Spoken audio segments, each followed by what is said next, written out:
지금 그 부활의 한 복판에 바로 전례적으로 부활 시기를 살고 있습니다. 전례위원들에게 적합한 순례가 되지 않을까 싶어서 사뭇 고민했습니다.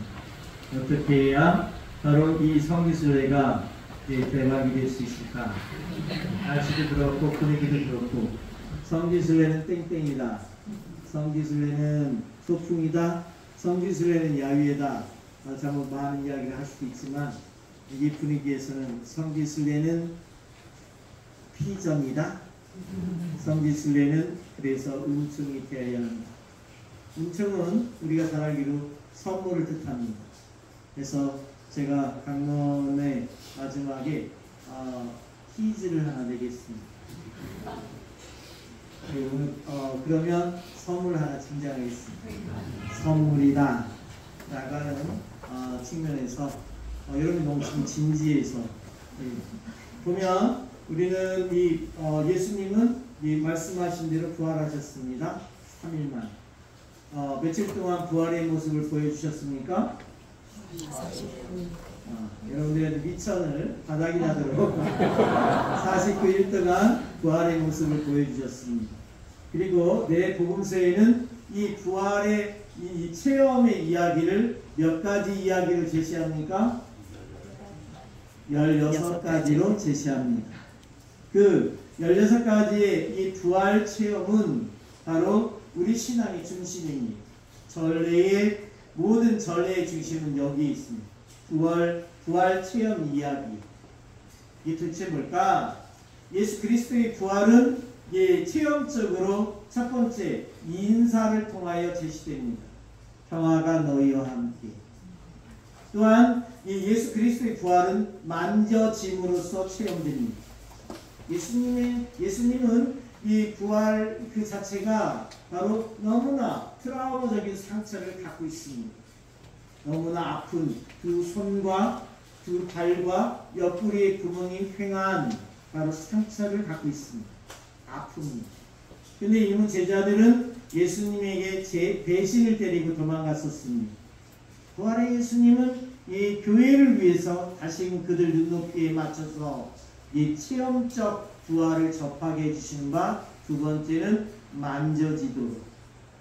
그래서 예수님은 너의 두 손을 내 옆구리에 내 손에 넣어보아라. 근데 우리말 성서적 번역으로는 만지다, 터치 정도로 번역을 해놨습니다. 성서 원어는 뼈가래, 바로 그 구멍에 손을 집어넣어서 휘어보아라. 바로 느낌이 다르죠? 바로 이 휘어본 이 체험된 부활을 믿어라.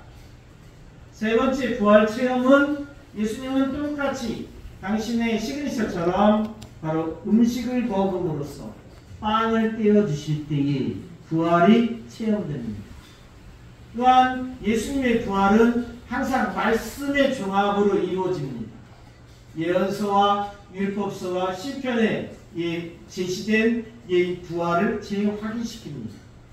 부활은 그래서 은총으로서 제시가 됩니다. 바로 이 체념으로 이 7명의 제자는 옛 어빈 그물질을 하러 이 갈릴레아 호수를 찾았을 때 예수님 홈서 찾아가시어 그물을 배 오른편에 쳐라. 오른편은 하느님의 편, 권능의 차원입니다. 그물을 거들렸더니 드라마틱하게 몇 마리? 153마리나 되는 많은 물고기가 잡혔다. 부활은 뭔가 은총이다. 바로 썩어 없어질 빵을 우리가 찾고 있는 것이 아니라 영원히 썩지 않을 빵, 이 쌀을 찾고 있다. 그걸 주신다. 얼마만큼 주시는가? 153은 1부터 17까지가 유다인들의 사상적 체계에 의하면 완전수의 체계요. 바로 1부터 17까지 더하면 153이고 10이라고 하는 완전수와 7이라고 하는 완전수의 결합이 바로 153입니다. 완전을 더한 가장 이상적인 은총을 주신다. 그러면서 이 모든 부활 체험은 종합되어 있습니다. 어디에? 전례 안에. 전례 안에서도 어디에? 이사. 그렇지? 미사 때 주님의 평화가 여러분과 함께 박스 버비스입니다. 바로 여기서부터 평화의 인사부터 계속 모든 것들이 다 말씀의 전례를 통해서 성찬의 전례를 통해서 은총을 통해서 전부 다가 이 미사의 특징입니다. 전례위원회에 딱 맞는 눈높이에 바로 이게 피자과 같은 말씀이죠? 네. 왜 여러분 전례위원회 위원인가? 바로 이 모든 이 신앙의 중심이 미사에 집결이 있다. 이 미사에 참석하면 바로 이 부활의 예수를 체험할 수 있다. 부활의 예수의 은총을 입을 수 있다. 이건 상식입니다. 알겠죠? 그러면 이 부활 2주일은 이 부활을 체험한 이들이 어떻게 살았을까? 이것을 제시하는 부활 신앙을 제시하고 있습니다. 같이 합니다. 부활 신앙. 이 부활을 체험한 이들은 첫 번째 무엇을 사는가? 기쁨을 산다. 그냥 희죽거리고 회회거리는 기쁨 말고 하느님 나라에서 성자 예수 그리스도가 성부 하느님과 함께 누렸던 그 각구함, 이 각구함을 성서는 조이아라고 표현되어 있습니다. 이 삼삼한 기쁨, 이 부활의 체험한 이들은 이 기쁨에 어쩔 줄을 모릅니다. 그래서 사도행전 2장과 4장까지는 이 기쁨에 벅차서 인류가 한 번도 이뤄내지 못했던 유토피아적인 세상, 그것을 살아냅니다. 가진 재산을 다 교회에 내놓고 이 가난한 이들과 나눠서 씁니다. 공동생산, 공동분배의 삶을 살 수 있다. 무엇이? 기쁨이 그렇게 만듭니다. 이 기쁨의 삶을 살았다. 여러분 한번 느껴보세요. 나한테는 그런 기쁨이 있는가? 있었는가? 있어야 된다. 이걸 강조했습니다. 두 번째, 부활신앙은 무엇을 부활을 체험한 이들 무엇을 살았는가? 빛의 생활을 했다. 빛의 생활. 모든 어제 요한복음 3장을 통해서 제시된 게 빛입니다. 모든 어둠, 죄, 죽음은 이 빛과 반대되는 생활이니 바로 이 부활을 체험한 이들은 빛으로만 나아간다. 우리는 불광성의 속성을 갖고 있어야 됩니다. 빛을 쫓아서 어둠을 찾고 탐닉하고 거기에 숨으려는 자들은 이미 부활을 모르는 것이고 은총을 등지는 것입니다. 오늘 세 번째, 부활 신앙은 무엇인가? 이들이 체험된 이 부활을 살았던 이들은 무엇을 살았는가? 바로 순종입니다. 오늘 바로 일독서와 복음의 이 공통된 제시되는 단어가 있습니다. His 뭘까요? 고민되죠? 이렇게 정확하게 만들어서 미안.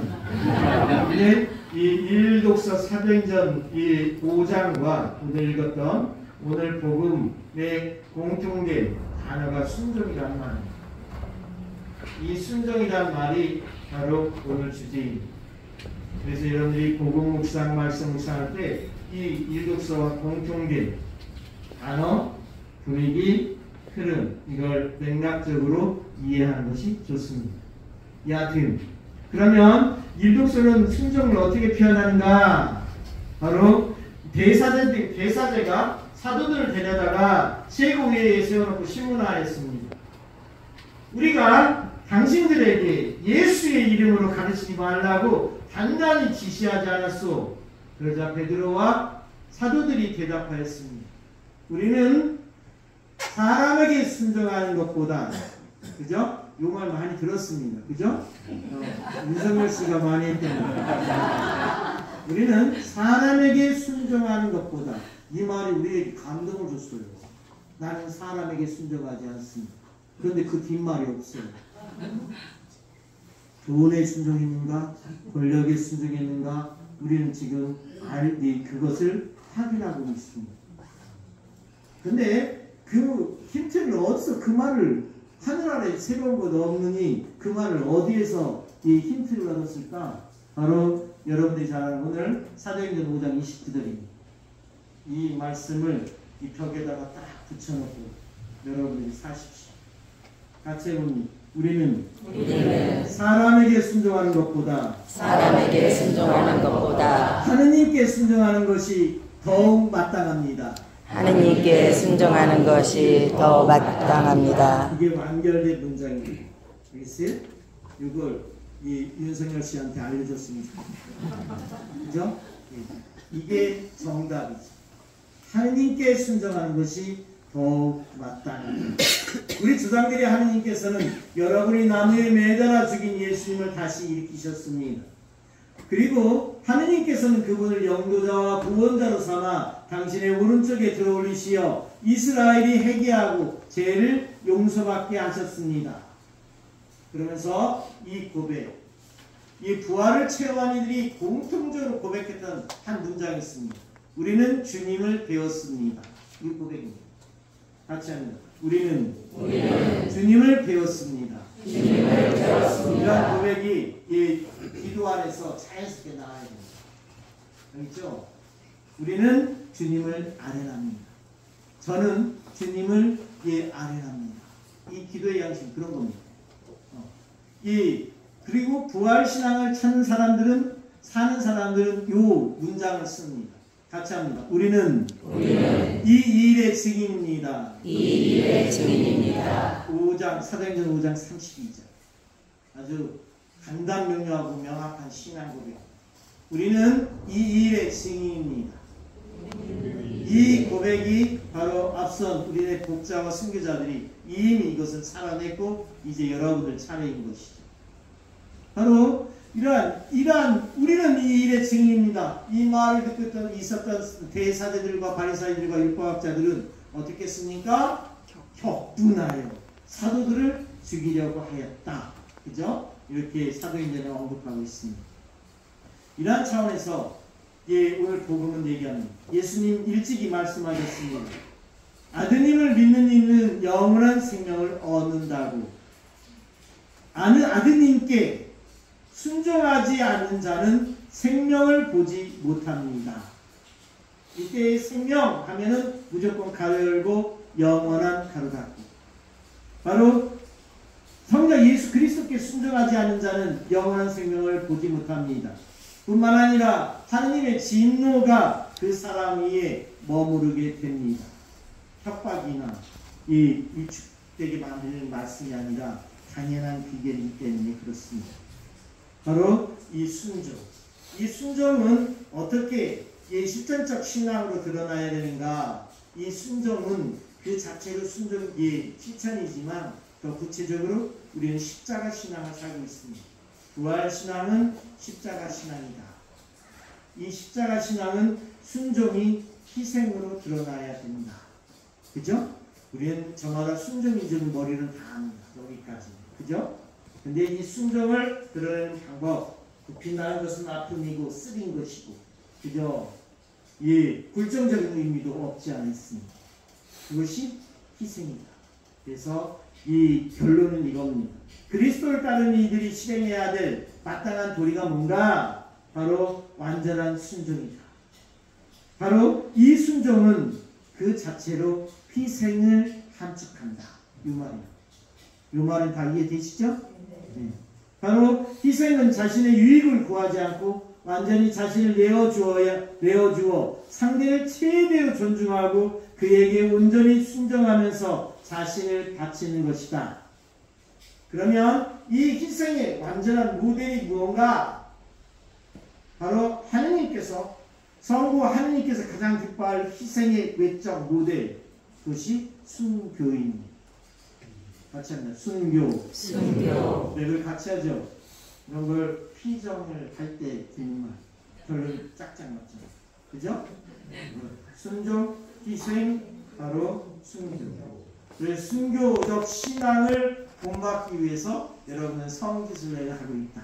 아멘. 선물 드리겠습니다. 우리는 이 자체로 퀴즈를 낼 필요가 없습니다. 이 온몸으로 받아들이지 않습니다. 바로 그러면 이 홍주 성지, 순교 성지를 순례하는데 여러분들이 이 성지를 많이 다녀봤지만 이 성지를 가도 저 성지를 가도 뛰어나게 뭔가 맥이 안 잡히는. 왜 그럴까? 그죠? 맥을 한국천지교회사는 이게 오래되지 않았습니다. 단행본 50권이면 나도 칩니다. 그만큼 장황하지 않다.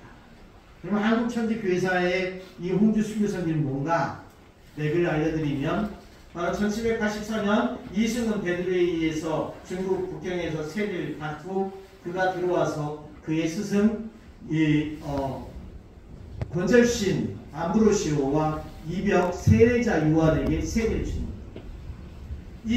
그리고 이승은 베드로가 들어올 때 갖고 왔던 책 마테오리 지혜 교리책 천주시리 또한 7급 누가 쓴 그죠? 여기까지 여러분이 자신 있게 들으면 저를 더 깊이 들어갑니다. 바로 천주시리라고 하는 교리책과 7급이라고 하는 영성 교리책 바로 판토하신 분이 있었던 이 교칙 두 권을 대표적으로 갖고 옵니다.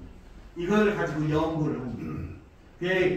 그것을 공부하는 집에서 이벽 세례자 요한의 집에서 수표교 근처에서 공부를 하다가 너무나 주민들까지 이제 그 가치심이 올라와서 이 장소가 좁아지자 바로 김범우의 집 주민 김범우의 집 명동 성당이 그 자리 그죠? 명례방에 모여서 세미나를 하는 겁니다. 이 공부를 교리책을 공부하면 공부할수록 제일 중요한 게 미사요. 또한 미사를 드릴 이 신부님이 필요합니다. 전 세계 교회에 유례없는 일이 이 한국 교회에서 만들어집니다. 짝퉁 신부님을 만들어냅니다. 이것을 고상하게 가성직 제도라고 얘기합니다. 가짜 성직자 제도. 짝퉁 신부님을 만들어내서 바로 그들은 이 능력으로 양력이 우리의 어떤 교리적 가르침인데 음력으로 7일, 14일, 20일, 28일을 주일로 정하고 이번 주는 자네가 신부님 하시게 다음 주는 자네 차례일세. 이게 한국교회의 빛나시고 그 모습입니다. 그래서 사람들이 많이 늘어나자 이제 신부님을 뽑습니다. 뽑아서 10명의 사제를 뽑고 그 사제들의 주교님급 대표격이었던 권율신 프란시스코 하비에르가 이제 그때 당시 막 한양에서 천주학의 연구 가치가 막 들끓고 있습니다. 그때 여러분들이 잘 아는 이 전라도 땅 진산에서 바로 위패를 피우지도 않았는데 위패를 소각했다. 어떤 조상 제사를 거부했다. 그의 어머니는 제사를 이미 원치 않는다고 유언으로 말씀하셨습니다. 조상 거부를 했다. 제사를 거부했다고 해서 이에 박해의 기미가 한양까지 미치기 시작합니다. 그러자 한양에서는 양반인네들이 싹 사라지고 숨어들고 그러자 권일신 프란시스코 하비에르는 그의 제자 이 노비 출신 일전창 루도비코 매우 중요합니다. 한국교회의 바오로 사도와 같은 분입니다. 이전창 루도비코에게 자네는 고향에 내려가서 선교하시게 그의 고향은 홍성역 예산 여사올입니다. 거기에서 교리를 가르치고 사제이기 때문에 미사를 드리고 또한 그는 공소 성당 이전에 사제가 거하지 않은 집회 장소를 공소를 하죠. 그 공소 이전에 집을 천당이라고 이름을 짓고 또한 신당이라는 이름을 짓고 교리를 가르쳐서 이곳에서 들불처럼 천주교가 퍼지기 시작합니다. 이것에 대해서 정조 왕은 적잖이 충격을 먹습니다. 그래서 환경적으로 보면 바닷물이 육지로 들어온 내부 지역이었고 환경적으로 지리, 행정, 교통, 문화의 중심지는 조선시대 때 충청도는 4개 주가 있었으니 홍주, 공주, 청주, 충주. 이 홍주 산하에 홍주목 산하에는 22개의 현이 있었습니다. 이 지역이 내포지방이고 행정의 중심입니다. 오늘날로 치면 22개의 현의 규모는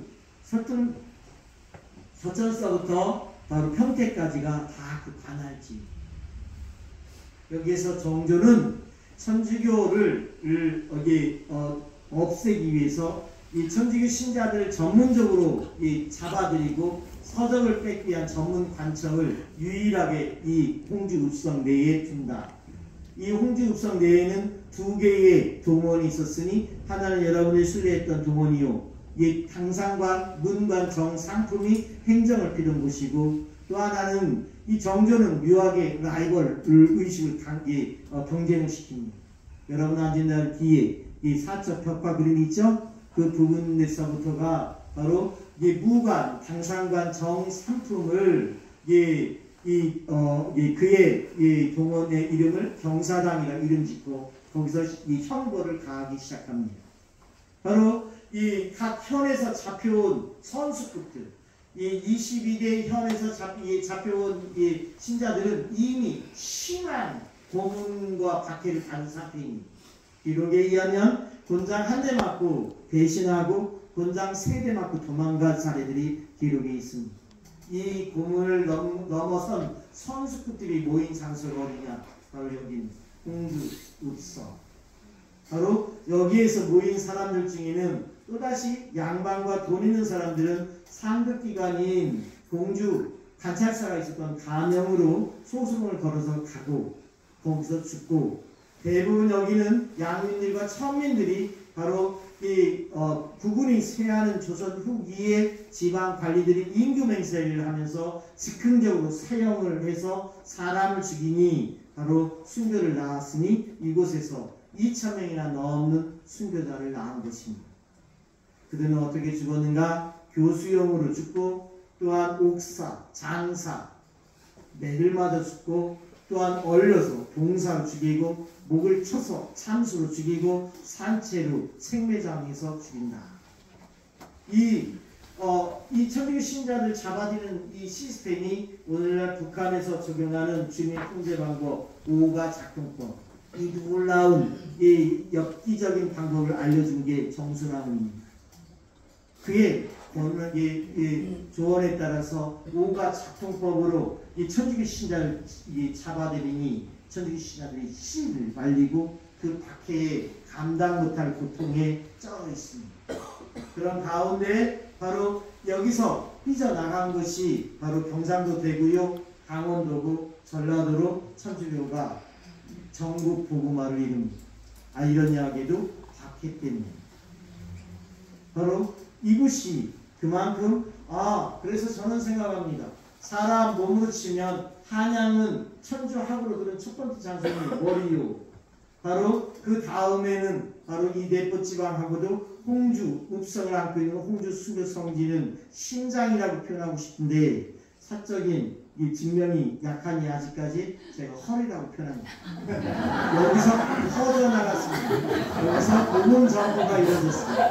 왜냐하면 미리 선점한 이 솔매도 있고 회미도 있어서 제가 젠틀하게 허리라고 표현합니다. 이제 그한 논문들이 지금 발표가 되기 시작합니다. 한 달 후에 한 달 후에 논문 하나가 나오고 6개월 단위로 지금 논문을 계속 공적으로 나가고 있습니다. 그런 준비가 되어가고 있습니다. 그래야 되지 않겠습니까?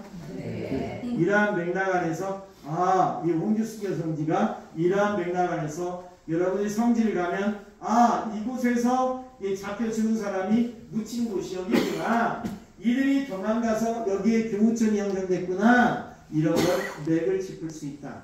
그걸 쉽게 알 수 있는 방법은 이제 103위 순교 성인 중에 또한 124위 순교 복자들 중에 40% 이상이 다 이 홍주 출신이라는 거 쉽게 이해할 수 있죠? 네. 심장이라고 해도 되겠죠? 충분합니다. 제가 볼 때는 충분한데 성직자들, 교회사, 사학자들하고 합의가 안 돼 있습니다.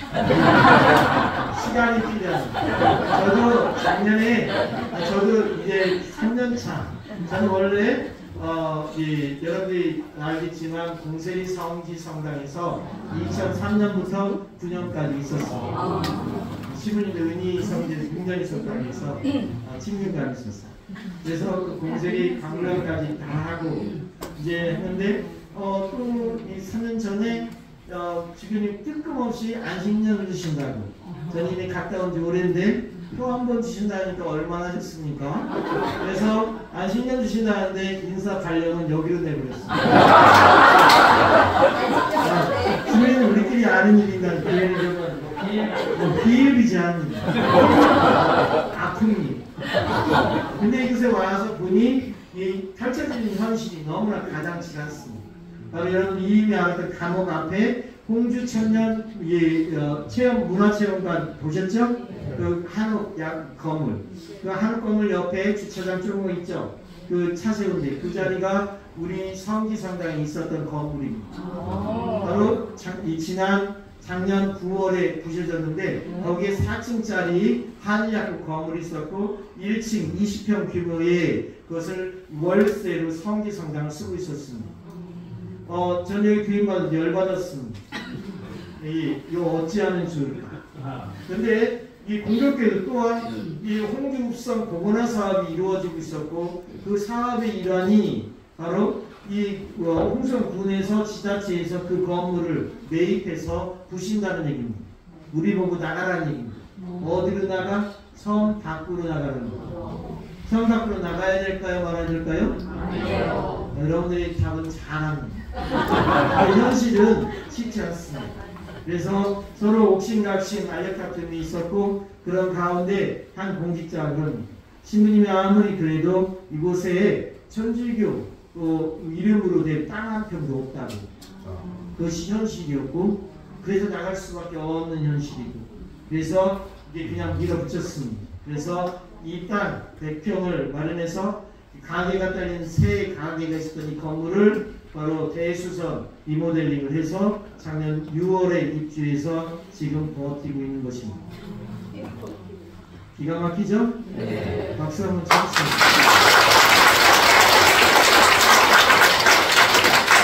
이 모든 과정이 쉽지 않다. 그죠? 그럼에도 불구하고 한국천주교회사에서 이렇다. 그러면 2027년에 세계 청년대회와 또한 앞으로 지금 우리가 성지마다 데이터를 내고 있는데 외국인, 동남아를 넘어서서 외국인들의 성지 수익을 각 성지마다 데이터를 내고 있습니다. 숫자가 계속 늘어나고 있습니다. 그러면 여기 해미는 국제성지입니다. 이 해미 국제성지는 정사적인 측면에서 국제성지의 위상을 갖고 있지 못합니다. 신학적인 토대가 약하다는 겁니다. 근데 누가 봐도 다 인정이 되는 신학적 토대가 명확한 이 홍주성전도 개발이 이 조성이 덜 돼 있습니다. 그래서 신부님께도 미사 전에 말씀을 드렸는데 이것이 한국교회가 이 유럽의 이 루르드나 파티마와 어깨를 나란히 할 국제성지의 위상을 가지려면 이 헬미와 또한 이 홍주 순교 성지를 조성해서 발전시켜서 한 팀으로 솔메와 실리를 합치면 파티마급이 나옵니다. 그래서 앞으로 이렇게 가면 바로 가야 되는데 여기는 지금 걸음마 단계에 있다는 거. 그러나 조짐이 지금 움직여지고 있다는 거 보이죠?